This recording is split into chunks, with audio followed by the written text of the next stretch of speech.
Voilà, donc ici vous retrouvez un document qui m'a été, je veux dire, donné par une personne pour vous présenter, je veux dire, ce qu'il existait auparavant au Royaume de Belgique, hein, bon, je veux dire, avec, je veux dire, c'était un carnet sanitaire qui est, qui était, je veux dire, fait par les lois, qui vient d'un arrêté royal de 12 septembre 1938, et l'arrêté du régent du 18 octobre 1945. Voilà.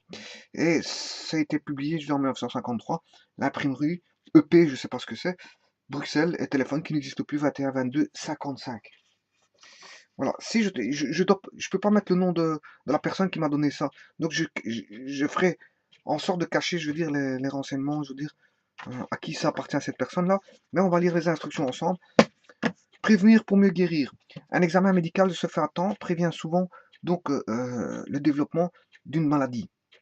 Ce carnet est la propriété de la personne au nom de qui il a été établi. Il a pour but de constater périodiquement l'état de santé de chacun et de coordonner l'action des œuvres publiques avec celle du médecin de famille. Toutes les indications qui sont contenues sont importantes. Soit un médecin peut les annoter, seul un médecin, je m'excuse, seul un médecin peut les annoter. Ce carnet sera soigneusement conservé, signature du titulaire, et ici en fait il n'a pas signé. Voilà. Donc la première chose à faire, c'est la signature du titulaire. Voilà. Alors maintenant, on va lisez ceci attentivement. Premièrement, l'examen médical périodique peut seul découvrir les signes avant-coureurs d'une maladie. Il est par conséquent de l'intérêt de chacun de posséder un carnet sanitaire. Bon, donc tout le monde a son carnet sanitaire. L'examen préventif périodique est une véritable assurance contre la maladie. 2. Ce carnet a été conçu de façon à ne permettre aucune indiscrétion ni aucune validation du secret médical. 3. Le but principal du carnet est de mettre tout médecin appelé à vous soigner exactement et au, complètement au courant de votre passé sanitaire. Votre médecin est, votre intérêt, pardon, je m'excuse, est de veiller à ce que tout ce qui concerne votre santé il soit noté. Prenez soin de remettre le carnet acquis, petit a, à votre médecin habituel, à tout spécialiste chaque fois que vous les consultez. Petit b, aux médecins des œuvres et institutions sanitaires, préventives et curatives de tout genre auxquels vous auriez à vous adresser. Petit c, aux médecins des services officiels, médecins de conseil, de révision, médecins militaires, médecins du travail, médecins des mutualités, médecins des services de santé, etc. L'enfant doit avoir son carnet aussi sanitaire. Dès la naissance, petit a, dès la naissance, le premier médecin qui remplira le carnet, y inscrira, donc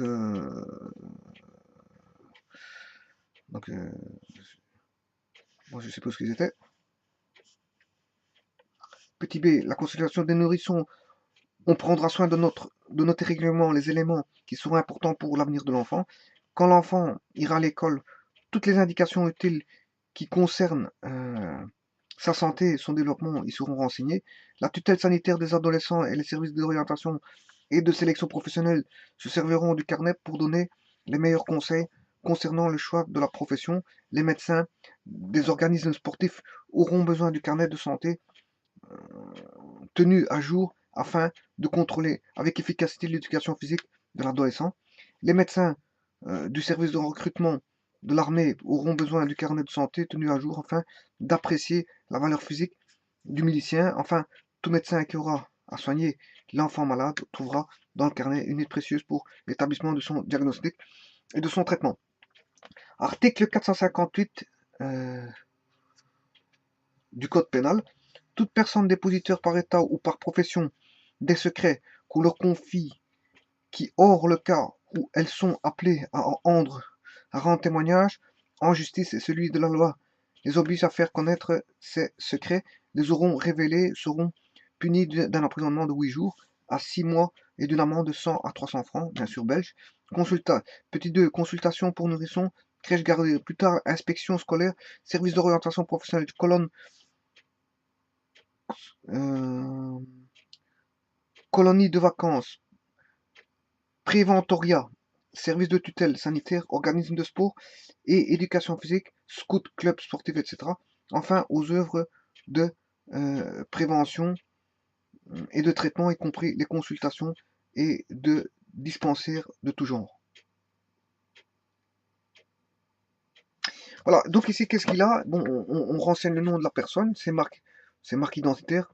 Si on a, s'il a une cicatrice, s'il a, comment est-ce qu'on appelle ça? Un tatouage ou autre, voilà. État civil. Mais l'état civil, voilà, il faut mettre l'état civil. Lieu de, état de naissance, euh, la profession, donc les professions successives, il faut les indiquer ici. Voilà. Et là, on met l'empreinte digitale avec le pouce droit. Voilà. Alors ici, demeures successives, on met les différentes demeures où il habitait, nombre de chambres, hein, que chaque fois, l'hygiène de l'habitation et des conditions familiales. Chose qu'il n'y a plus maintenant, en fait. Oui, comme c'était, je veux dire, euh, bien renseigné dans un petit bouquin. C'était pas de l'informatique, mais c'était renseigné quand même dans un carnet. On devait garder ce carnet. Séjour aux colonies, date et durée. Voilà, donc même les séjours en colonie, date et durée est indiqué. Bon, ici, pour éviter de dévoiler le nom de la personne, je vais essayer de tourner, dire, voilà, comme ceci. Voilà, parce que j'avais dit que j'avais pas dévoilé le nom de la personne, donc voilà, on va découvrir. Voilà, enquête familiale, père, mère, frères et sœurs, état de santé, âge et cause du décès. Voilà. Éléments prénataux, naissance, né à terme ou mois de grossesse, poids, taille, particularité, âge du père, âge de la mère, remarque sur l'accouchement. Première année, heure, fiche ou dossier numéro, âge, mois, observation, 2 mois, observation, 3 mois, observation, 4 mois, observation, au niveau du poids, de la taille, de l'alimentation, dentition, et là on a le paragraphe du médecin. Ça c'est la première année. Première année, la même chose ici. 6e, 7e, 8e, 9e, 10e, 11e et 12e mois. Ici, on a une vaccination, donc BCG, date, vaccination antivariolite, DAC, et le résultat, voilà. Le sevrage, voilà. Et ça, c'est la première année. Bon, ici, qu'est-ce qu'on a? État général, taille de poids, nez, gorge, oreille, bouche, dents, appareil visuel, système locomoteur, musculaire, peau, ganglion, hernie, appareil endocrinien, appareil respirateur, appareil circulatoire, appareil digestif, appareil génitaux, urinaire, urine, système nerveux, maladie infectieuse, vaccination, examen de laboratoire, remarques sur l'évolution physique, intellectuelle et morale. Deuxième année, troisième année, quatrième année. Nom et paragraphe du médecin, les œuvres, numéro de dossier ou fiche. Voilà. École fréquentée successivement, numéro de la fiche sanitaire scolaire. École commune, rue, numéro, date de l'entrée et la sortie. Conseil aux parents, date. Voilà les conseils et les remarques. Alors, âge, 2 ans, 3 ans, 4 ans, 5 ans, 6 ans, 7 ans, 8 ans, 9 ans, 10 ans, 11 jusqu'à 15 ans. Et là, genre, genre, moyenne, garçon, fille. On a les tailles ici. Les tailles. Ici, la même chose, l'âge, garçon, fille, et on a les poids. Les poids. 44 kg, 42 kg, 40 kg, etc. Voilà. De 10 à 44 kg. Et là, c'est de 70 cm à 1,70 m. Alors, l'âge, date de l'examen général, état général, taille, poids, périmètre, thoracique, nez, gorge, oreille, acuité auditive, bouche, dents, appareil visuel, acuité visuelle, système locomoteur, muscle, articulation, peau, ganglion, hernie, appareil endocrinien, appareil respiratoire, appareil circulateur, appareil digestif, appareil génito-urinaire, urine, système nerveux, maladie infectieuse, vaccination, examen de laboratoire, remarque sur l'évolution physique, intellectuelle, 5e année, 6e année, 7e année.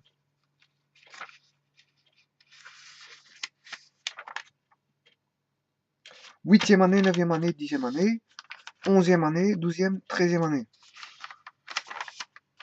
14, 15, 16, 17, 18, 19.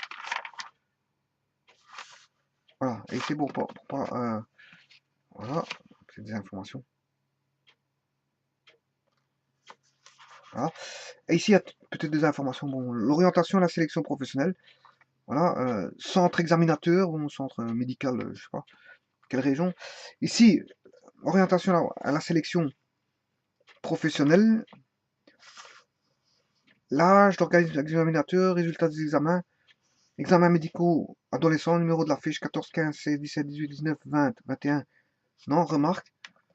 Âge examinateur, résultat de l'examen. Voilà.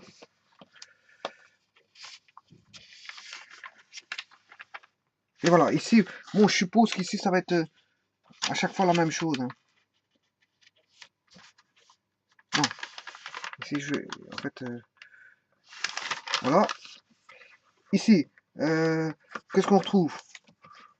Contrôle médical de l'éducation physique et des sports, renseignement, âge auquel l'intéressé a commencé son éducation physique, ou a-t-il pratiqué la gymnastique, pendant combien d'années, ou quel sport a-t-il pratiqué, indication du médecin contrôleur, âge, organisme d'éducation physique ou de sport, numéro de la fiche médico-sportif, remarque d'orientation sportive, et là, bon, on a service militaire, examen du bureau de recrutement, taille, poids, périmètre thoracique, décision des médecins, examen de l'hôpital militaire, examen à l'entrée du service, affection et traitement au cours de service, séjour hospitalier, examen prénuptial, relevé des grossesses et leur suite, numéro, date d'observation.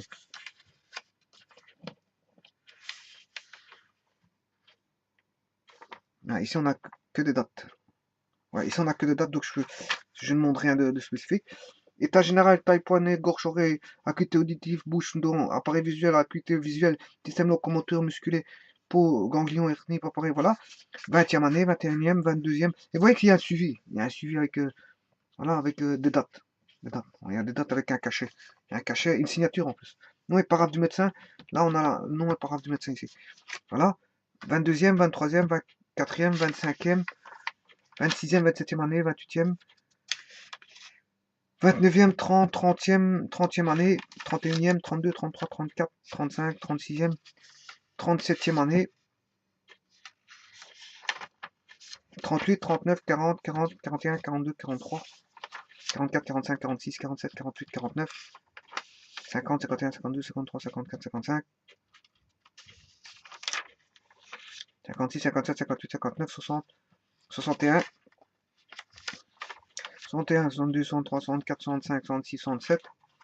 Voilà, 68, 69, 70. Ça va jusque 70 ans. On va jusque 70 ans. Ouais, quand vous voyez ici oreille DG, c'est droite-gauche, hein, vous comprendrez. Appareil visuel, acuité droite-gauche. Voilà, tension artérielle max min, minimum maximum. Bon, récapitulation. Récapitulation des événements pathologiques importants. Enfance de 1 à 5 ans. Âge, ça il résume. Hein, âge scolaire de 6 à 15 ans. Adolescence de 16 à 20 ans. Âge adulte de 21 à 35. Âge mûr de 36 à 60. Et à 70 ans, mais après, bon, après, c'est fini. Il n'y a plus de suivi après 70 ans, je sais pas pourquoi. Les remarques médicales, et voilà.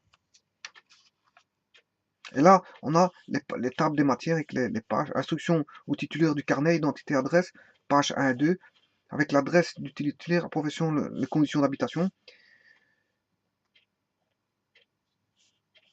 Page 4, enquête familiale, enquête sur la naissance. Page 5, première année de 1 à 5. Page 6, première année de 6 à 10. Page 7, première année de 11 à 12, 12e mois. Page 8, deuxième et troisième et quatrième année. Ouais, ici, c'est de 1 à 5 mois, de 6 à 10 mois, de 11 à 12 mois. Et puis après, c'est deuxième année, troisième année, quatrième année. Voilà. École fréquentée successivement. Tableau de croissance et de poids de 2 à 15 ans. Ça, c'est la page 10. Page 11, 12, 13, 14, 15, c'est 5e, 6e, 7e année. 8, 9, 10, 11, 12, 13, 14, 15, 16, 17, 18, 19. En fait ça, c'est, on va dire, de l'enfance à l'adolescence. Ceci. Alors que là, c'est quand on est, je veux dire, un nourrisson. Ici, de 1 à 12 mois, c'est nourrisson. Ben, on suit l'enfant 2, 3, 4, jusqu'à 4 ans. Et puis, de 5 ans, bon, de 5 ans à 19 ans, on suit dans cette partie, dans le tableau ici. Tableau de croissance et de poids. Croissance et de poids, voilà. Ensuite, indications concernant l'orientation et la sélection professionnelle, examens médicaux de tutelle des adolescents, examens médicaux d'embauchage, examens médicaux de dépistage des malades professionnels, contrôle médical de l'éducation physique et des sports, et ça va de la page 15 à la page 18. Ensuite, on va de la page 19 à la page 36. Ouais, page 19, c'est service militaire, examen prénuptial et relevé des grossesses. Bon, c'est ça, page 19. De 20 à 36, ben, ça va de la 20e à la 70e année, et là on arrête le carnet. Le carnet s'arrête à 70 ans, bon, je sais pas pourquoi. Voilà. Et de la page 37-38, récapitulatif, c'est une récapitulation des événements pathologiques importants, page 37, et page 38, remarque médicale. Voilà. Là, on n'a plus rien.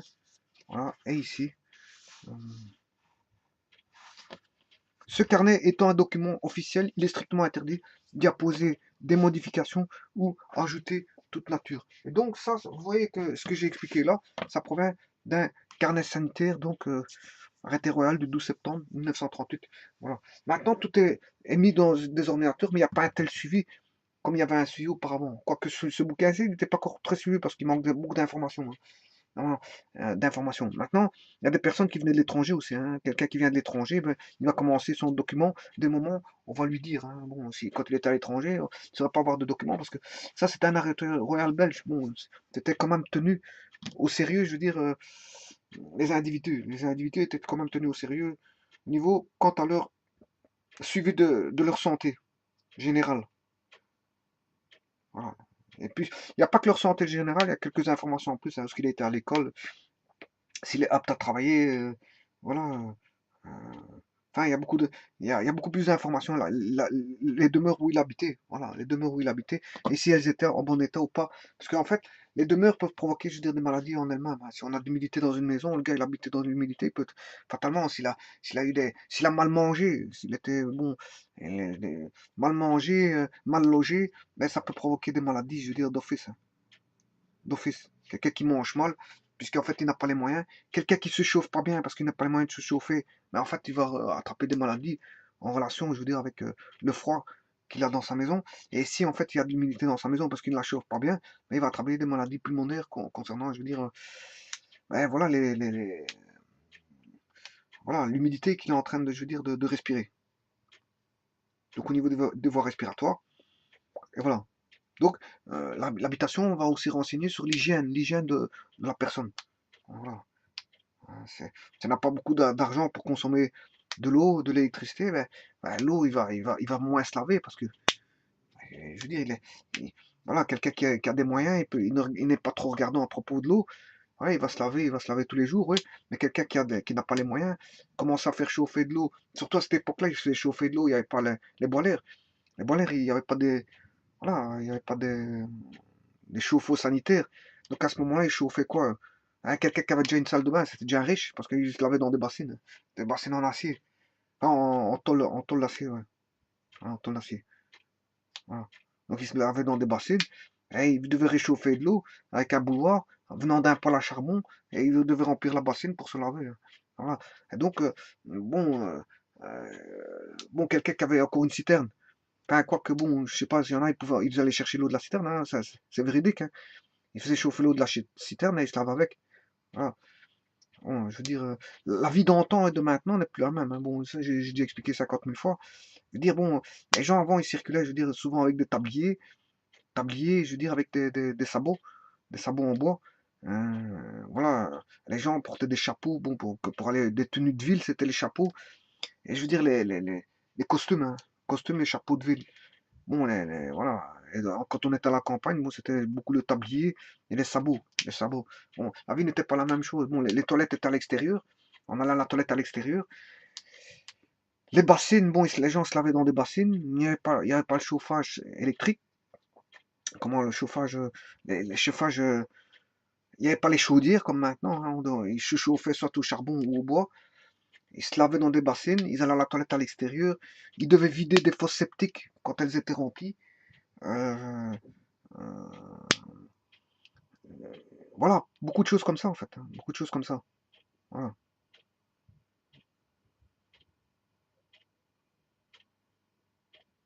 Beaucoup de choses comme ça en fait. Il y a énormément de choses comme ça qui intervenaient. Les gens circulaient beaucoup, soit à cheval ou à vélo. Hein. Euh, voilà, ils prenaient le tram quand ils devaient circuler bon, dans les grandes villes. Le trolley ou le tram. Le train. Voilà, plein de choses comme ça en fait. Les métiers étaient rudes, les métiers étaient fort rudes, hein. Notamment le métier du charbonnage, le métier de sidérurgiste, métallurgiste, sidérurgiste, verrier, et les verriers, tout ça, c'est des métiers, je veux dire, assez pénibles, assez pénibles. Enfin, pour ce qui est des ouvriers, voilà. Euh,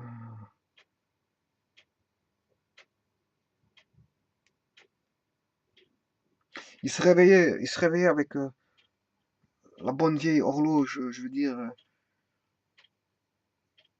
analogique, mécanique, avec la sonnerie qui frappait fort, hein. Bon, voilà, c'est comme ça qu'il se levait au matin pour aller travailler, par exemple. Voilà. Euh, que le chômage, il y en avait très peu. Il y avait très peu de chômage. Bon, il fut un temps, on avait presque le plein emploi. Il fut un temps. Parce que maintenant, le chômage, je dis, il est conséquent maintenant, le chômage. Mais auparavant, il y avait du travail, énormément de travail. Les gens se permettaient de changer un travail pour aller vers un autre travail assez facilement. Et les compétences qu'on demandait, elles n'étaient pas, je veux dire, on ne demandait pas aux personnes des grandes compétences, hein. Quand on avait besoin de quelqu'un, on le formait dans le tas. Et je veux dire, il pouvait partir, je veux dire, travailler facilement. Quel que soit, même s'il n'avait pas de, euh, euh, même s'il ne savait pas parler le français, qu'il n'avait pas les compétences, ben on lui donnait du travail. Il y avait énormément de travail pour tout le monde. Voilà. Et donc, on n'était pas très regardant concernant, je veux dire, hein, s'il savait parler français, voilà.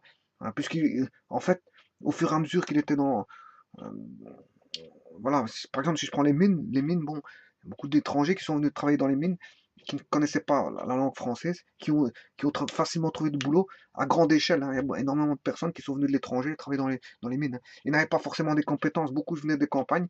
Des campagnes, je veux dire, on les formait dans les mines et ils devaient suivre des instructions, et ils suivaient les instructions pour remplir, je veux dire, le charbon. Le charbon, voilà.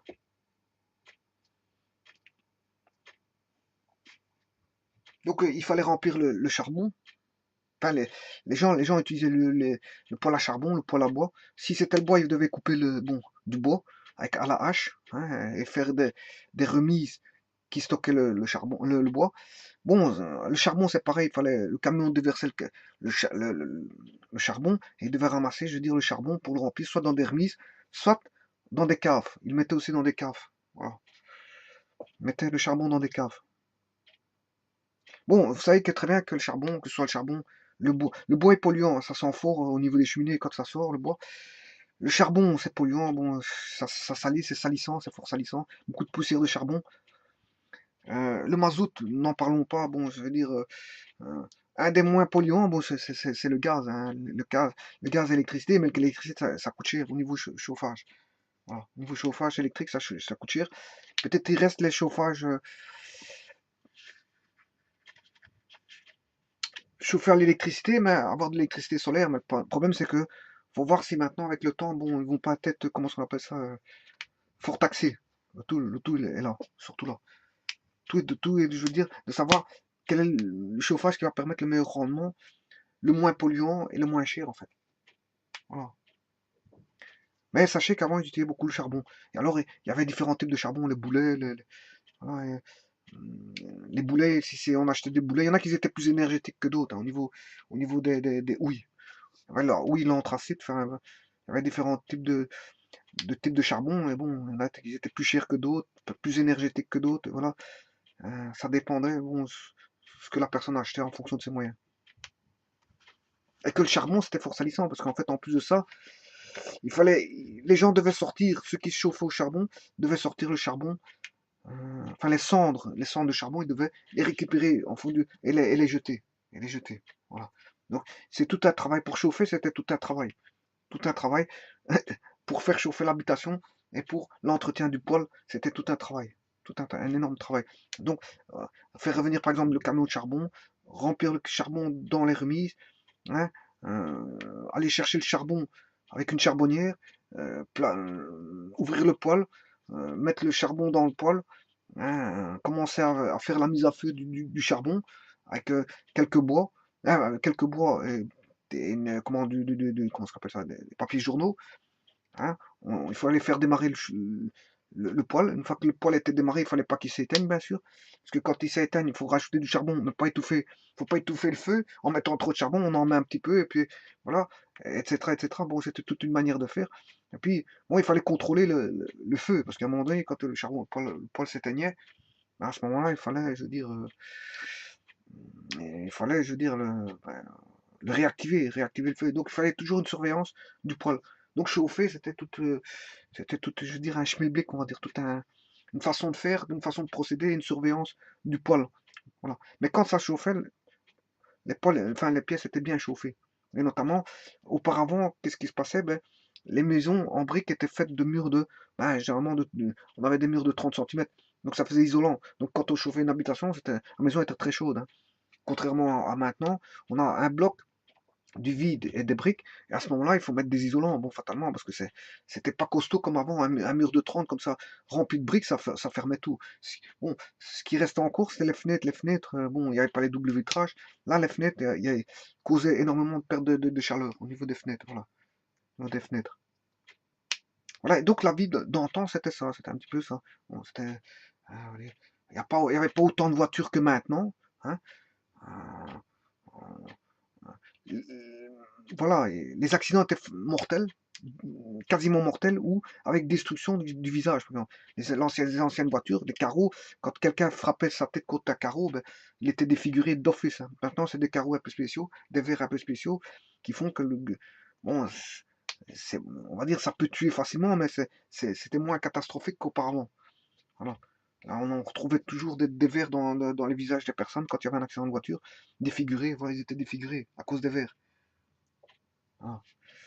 Bon, tout ça, ça a été modifié, voilà, mais il y a plus de voitures maintenant qu'auparavant, d'office. Et donc maintenant, les routes sont saturées, l'environnement est fortement pollué par toutes les voitures qui roulent, il y en a tellement, hein. Et des gens, ils circulent en voiture. S'il y a 10 personnes qui vont à Bruxelles, par exemple, pour aller travailler, 10 personnes qui vont à Bruxelles, mais ils prennent chacun leur voiture, ce qui fait du voiture, et ils sont toutes seules dans leur voiture. C'est vraiment, je veux dire, polluer l'atmosphère pour rien. Parce que ils peuvent prendre soit le train, hein, ils rentrent dans le train, c'est moins polluant de prendre le train, mais ça, c'est moins fatigant d'aller en voiture que d'aller en train. Mais aller en train, bon, voilà, il y a des avantages et des inconvénients entre la voiture et le train. La voiture, bon, en train, on arrive d'une gare à l'autre, mais on risque d'avoir des problèmes, voilà. S'il n'y a plus de train en retour, ben, pour une grève générale, je veux dire, qui se conduit, je veux dire, fortuitement comme ça, euh, par un coup, sans prévenir, eh bien, les gens restent bloqués dans les gares et ne savent plus retourner chez eux. Ils doivent appeler des gens pour venir les chercher. Bon, ça, c'est l'inconvénient. S'il y a un suicide, je veux dire, le long du chemin de fer, ben, je veux dire, bon, le train est bloqué pendant on ne sait pas combien de temps, le temps que le parquet descende, etc., etc., qui fait que les gens sont bloqués dans le train. Ben, les voitures, vous allez me dire, ouais, s'il y a un accident sur l'autoroute, c'est un peu la même chose. S'il y a des bouchons, c'est la même chose. Mais l'inconvénient des voitures, c'est justement les bouchons. Quand on arrive dans Bruxelles, euh, les bouchons font qu'il y a tellement de voitures qui rentrent, hein. Si maintenant les gens prenaient un vélo, bon, ils vont plus vite à vélo qu'en voiture dans Bruxelles, hein, je le dis tout de suite, hein. Quelqu'un qui va à vélo dans Bruxelles, il va aller plus vite en voiture, enfin à vélo qu'en voiture, hein. Enfin, je parle dans Bruxelles même, dans Bruxelles même. Ah, parce qu'il y a tellement de bouchons qui font que on circule plus vite. Un vélo électrique, il va à 50 km/h, 45-50 km/h, assez facilement, sans trop pédaler s'il est chargé.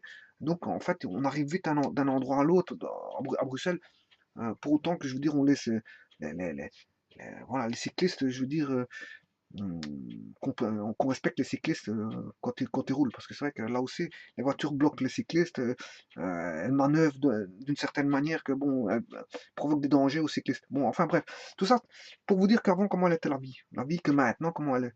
La vie, voilà, dans ce temps-là, on regardait les gens au niveau sanitaire, on les suivait année par année pour savoir l'évolution, je veux dire, de la personne au niveau de l'état physique et mental. C'est ce que j'ai dit. L'état physique et mental. Et que la vie auparavant n'était pas la même et qu'on pouvait facilement tomber malade auparavant. Pourquoi? Pour plusieurs raisons. Pour plusieurs raisons, vu que, je veux dire, il y avait des maisons qui étaient, je veux dire, voilà, je veux dire, il y avait des maisons qui étaient, comment est-ce qu'on appelle ça, en mauvais état. Et donc, quand on vit dans une mauvaise maison en mauvais état, du fait qu'on a peu de moyens pour se chauffer, peu de moyens pour se loger, peu de moyens pour manger, eh ben, fatalement, la santé. Avant, il y avait le plein emploi, mais bon, tout le monde ne touchait pas de l'or en barre, comme on dit, hein. Ah, voilà, on touchait très peu. Voilà, tout le monde avait du travail, mais on touchait très peu. Voilà. Par contre, ici, parfois, il y a des gens qui ont un boulot, mais ils touchent bien. Voilà. Quand on regarde des gens qui touchent 1500, 2000 euros, 3000 euros quand ils vont travailler, ben, fatalement, bon, ce qui ne sait pas gérer, fatalement, même avec 10 000 euros, il y a des gens qui ne savent pas gérer, hein. Il y a des gens, ils dépensent tout, hein. Avec 10 000 euros, à la fin du mois, ils n'ont plus rien. Bon, bah, ils ont jamais assez, ces gens-là. Voilà, mais maintenant, avec 3 000 euros, quelqu'un qui fait très attention, ben, il peut vivre. En Belgique, pour vivre décemment, il faut 2 500 euros. Pour vivre décemment, en payant toutes ses charges, etc. Mais bon, c'est pas le cas. Généralement, les gens, euh, il y a des gens qui touchent 3 000, oui, mais il y a des gens qui touchent 2 000. Bon, ils sont déjà à 500 euros. Mais quand ils sont en famille, mariés, à deux, mais s'il y en a une qui touche 2 500, ça fait 5 000 euros. 5 000 euros, ça fait gérer une famille. Ça fait gérer une famille, voilà. Voilà, voilà. Donc, mais il y a beaucoup de gens qui touchent en deçà de 2 500. Ils touchent 2 000, 1 000, 1 500. Voilà. Un chômeur va toucher 1000 800, de 800 à 1 000 euros, et certains vont toucher 800 euros et d'autres, bon, moins. Moins. Voilà. Et donc là, on tombe dans ce qu'on appelle la précarité. Précarité, bon, et quelqu'un qui émarge du CPS ou du chômage, bon, pour se loger, pour se nourrir. euh, c'est très difficile, surtout s'il est seul. Et à ce moment-là, qu'est-ce qui se passe? Ben, il va mal se loger, mal se chauffer, mal, euh, mal manger. Donc, il risque d'attraper des maladies plus facilement que quelqu'un d'autre qui a les moyens de subsistance. Hein, voilà, donc il est plus. En fait, on va dire quelqu'un qui est dans la précarité, bon, quelqu'un qui ne touche pas suffisamment d'argent pour vivre, c'est-à-dire le chômeur ou celui qui marche du CPS ou autre, même à la mutuelle, bon, ça ne suffit pas. Hein. Je vous dis, pour vivre en Belgique, il faut au minimum 2500. Voilà, 2500 pour vivre. Bon, il faut un salaire de 2500. Bon, s'ils sont à deux, tant mieux. Hein. Bon, là, ils savent facilement vivre. Pour autant qu'ils gèrent bien leurs affaires. C'est-à-dire qu'ils ne dépensent pas. Voilà. Et donc, à ce moment-là, quelqu'un qui n'a pas les moyens de subsistance, ben, il va plus vite tomber malade et donc il va se retrouver, je veux dire, avec des maladies, je veux dire, un peu spéciales, des maladies, on va dire, de pauvres, hein, des maladies de pauvres. Voilà. Voilà. Et donc c'est pour ça que dans le carnet de sanitaire ici, qui date de l'arrêté royal du 12 septembre 1938, il prenait déjà en compte donc l'habitation, les habitations. Les habitations, je veux dire, étaient, je veux dire, un facteur. L'habitation, quelqu'un qui a une bonne habitation, c'est qu'il il gagne bien sa vie, il gagne bien sa vie pour avoir une bonne habitation.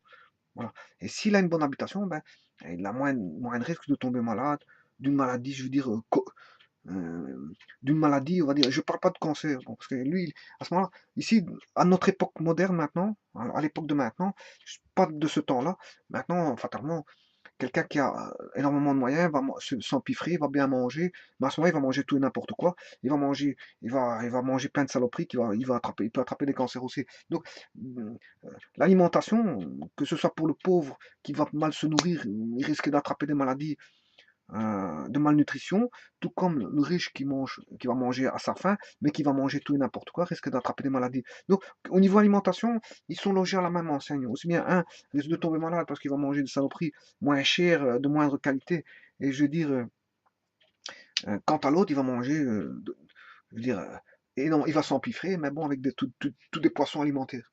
Poison alimentaire, voilà, des poisons alimentaires.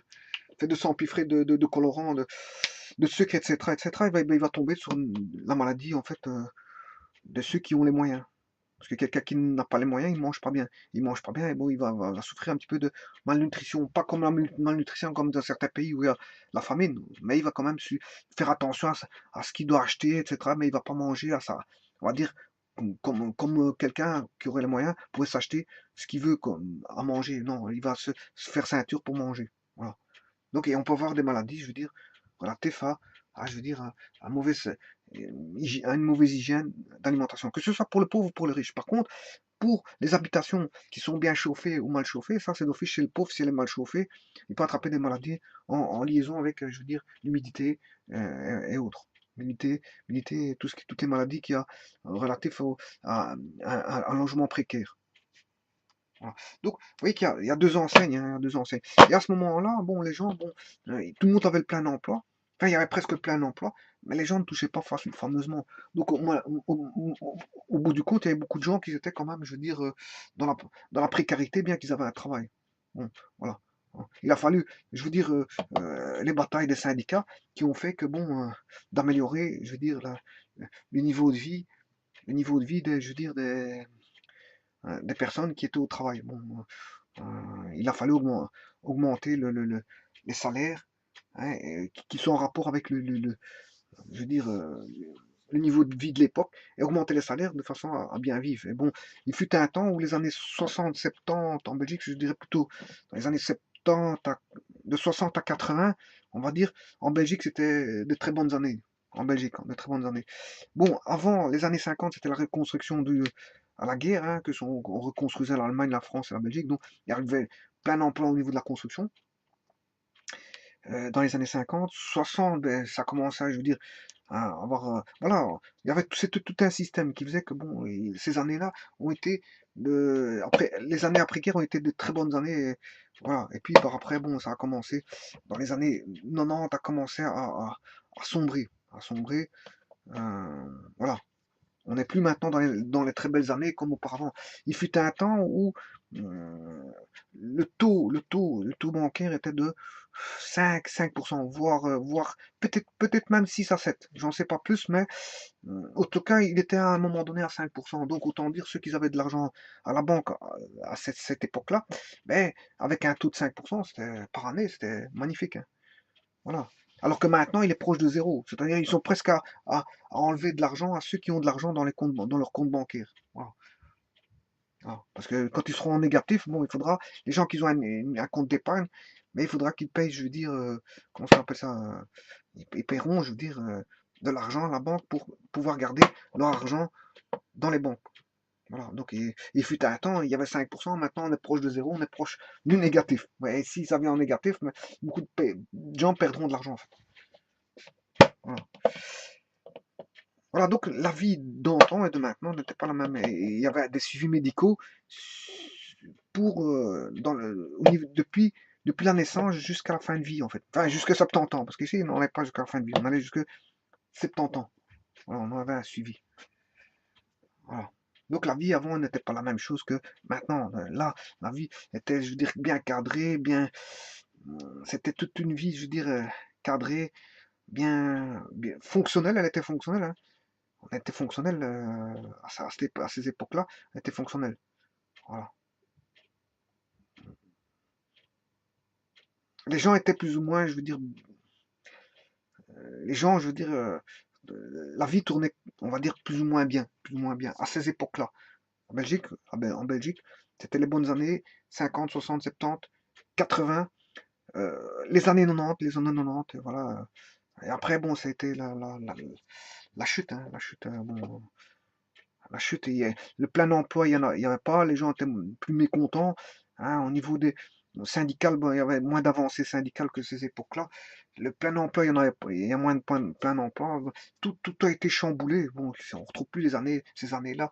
Tout était bien, avec des contrôles. Les meilleurs contrôles, c'était ceux-là, hein, parce qu'apparemment, même maintenant, dans les hôpitaux, bon, les contrôles se font plus comme de cette manière-là, hein. Si on vous dit, bon, parce que, je veux dire, ici, d'une simple ouverture, on sait voir à quel mois il a eu ça. Bien qu'il y a des enregistrements informatiques, mais toutes les informations qui sont là sont assez complètes pour moi, pour dire de suivre une personne, hein. Là-dedans, c'est assez complet. Contrairement à un hôpital. Un hôpital, bon, oui, il retient les informations, je veux dire, précédentes, mais il n'y a pas tout ce qu'il y a comme ici.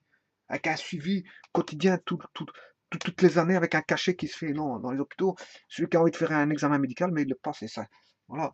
S'il n'a pas envie de le faire, mais il ne le passe pas. Si on lui demande de le faire pour une raison ou une autre, mais il le fera. Par contre, ici, c'est un suivi annuel. Et au début, c'était mensuel. Au début de vie, c'était mensuel. Voilà. Voilà. Donc,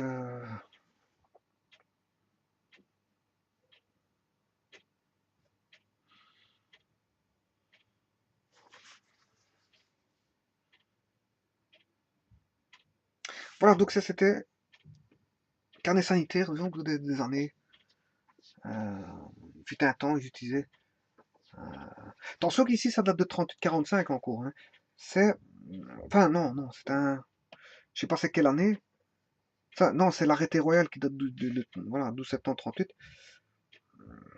Voilà, arrêté de région. Et ça appartient à une personne, bon, voilà, qui m'a expliqué un petit peu tout ça. Qui m'a expliqué un petit peu tout ça. Et je représente le carnet sanitaire de cette personne-là. Que je n'ai pas voulu dévoiler son nom parce qu'en fait, il m'a dit, bon, tu peux faire des explications concernant ce carnet sanitaire, hein, pour en garder une marque sur Internet, mais de ne pas dévoiler son nom. C'est ce que j'ai fait en cachant. Et il m'a expliqué tout ça avec. la tournure commence à tourner auparavant, au niveau, euh, au niveau de la vie, comment ça tournait. Voilà.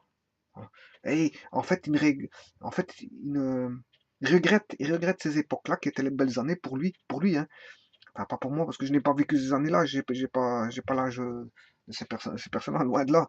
Mais je veux dire, il m'a expliqué que ces années-là, c'était les bonnes années, voilà, les bonnes années euh, de la Belgique, en fait.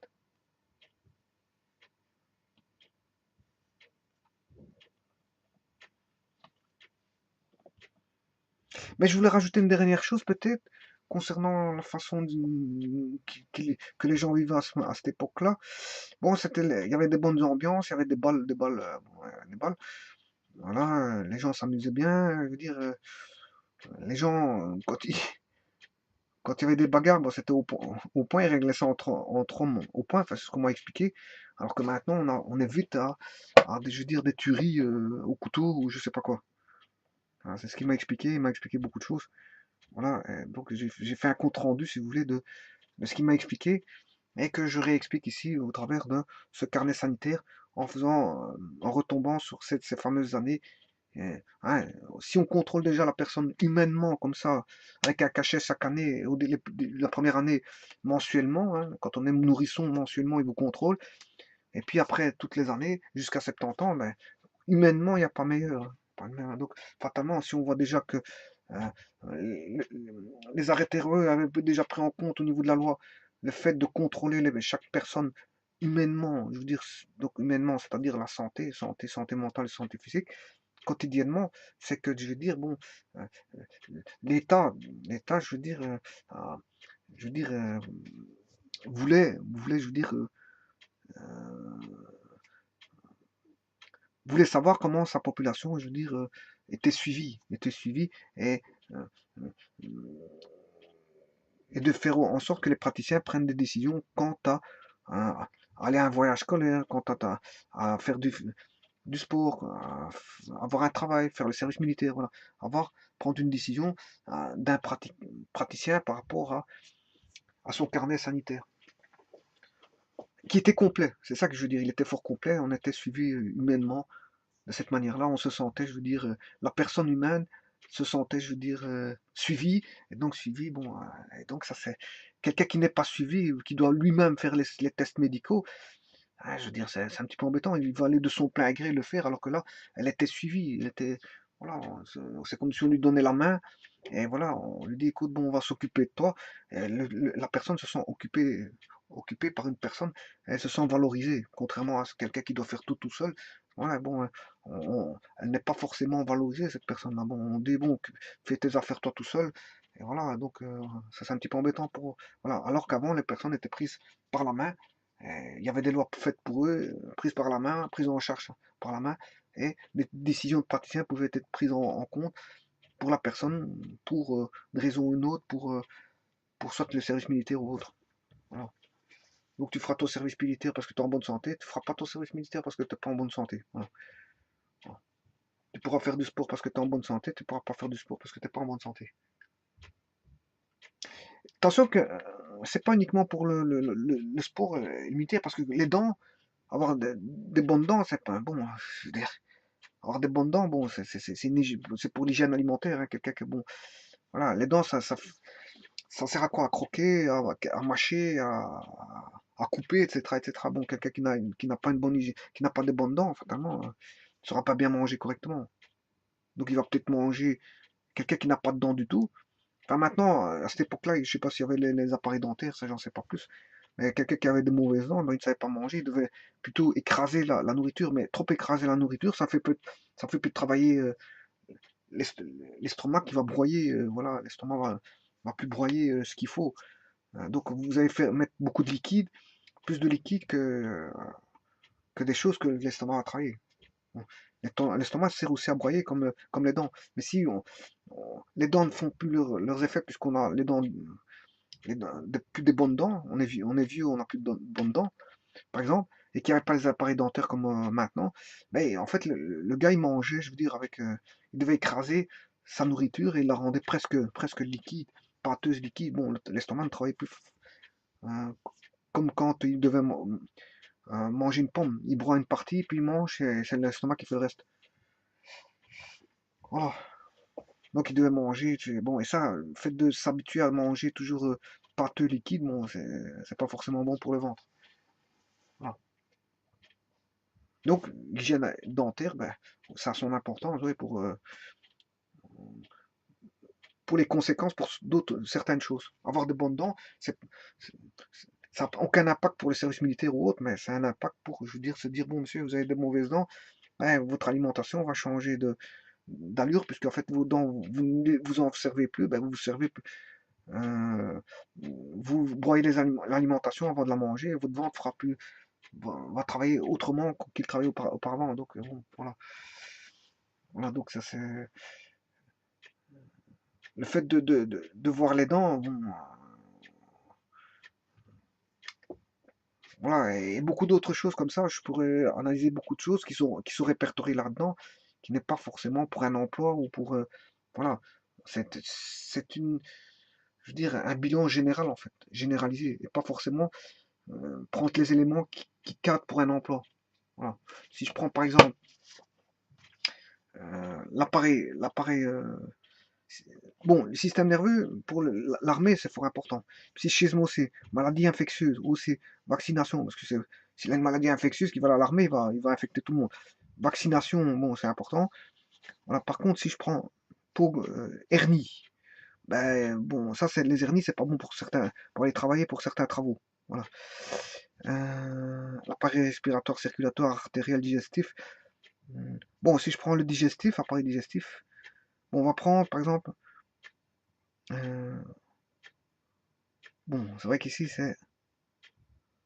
Enfin, celui-ci, c'est vrai qu'il ressort bouche-dent. Bouche-dent, ça ressort un petit peu du cadre, hein, bouche-dent. Sinon, tout le restant, c'est nécessaire pour la prise en charge, soit pour le service militaire. Hernie. Quelqu'un qui a une hernie, on va pas le prendre au service militaire. Appareil endocrinien. Ben, on risque de ne pas le prendre pour le service militaire. Appareil respiratoire. S'il respire pas bien pour faire des exercices physiques ou autre, on ne prendra pas. Appareil circulatoire. Bon, s'il y a toujours des problèmes de circulation, c'est un petit peu embêtant, circulatoire et artériel, c'est un petit peu embêtant hein, pour l'armée, digestif aussi. Par contre, si je prends bouche-dent, bon, est-ce que c'est fort important pour l'armée ou pas? Ça, j'en sais pas plus, hein. Bon, voilà, j'ai donné mon point de vue, mais bon, voilà, ça c'est un cas exceptionnel qui fait que, bon, on va pas prendre quelqu'un parce qu'il a un problème de dent, hein. On peut prendre quelqu'un parce qu'il a un problème de dent. À l'armée, il n'y a pas de problème, ça c'est pas un problème. Voilà, donc, ça, c'est une exception, c'est une exception. Donc, malgré tout, ici, on a un état général qui est pris en compte, et pas forcément pour ce qui sera pris pour l'armée ou pour un emploi, non, c'est un état général, puisqu'on retrouve bouche-dent, bon, voilà.